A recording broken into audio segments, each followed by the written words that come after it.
गंजाम जिला बुगुड़ा ब्लॉक अंतर्गत मोटाबाड़ी ग्रामर बड़दाण्ड आज एक जन शुणाणी कार्यक्रम स्वागत संबर्धना सभा सहित मिश्रण पर्व अनुष्ठित हो जाइछि। उक्त कार्यक्रम मंडल सभापति सुशांत कुमार डाकुआ तत्वावधान अनुष्ठित होता बेले मुख्य अतिथि भाव मत्स्य पशुपालन और क्षुद्र अति क्षुद्र मध्यम उद्योग मंत्री गोकुलानंद मल्लिक जोगदे केन्द्र और राज्य सरकार विभिन्न योजना विषय उपस्थित जनसाधारण को अवगत कराई तार फायदा नेबाई परामर्श देते। यह सहित जेकोसी लोकों असुविधा है सीधासख मो सहित जोगाजोग करने प्रतिश्रुति दे बालीछई नागिरी और ठणापल्ली ग्रामर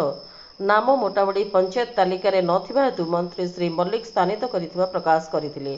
मोटाबाड़ी ग्रामर लोकों विभिन्न अभियोग पत्र ग्रहण कर उपस्थित विभागीय अधिकारी को तुरंत यार समाधान करने परामर्श देते मंत्री श्री मल्लिक एवं यह सहित डाकराबाड़ी ग्रामर भास्कर प्रधान सुशांत प्रधान गौर प्रधान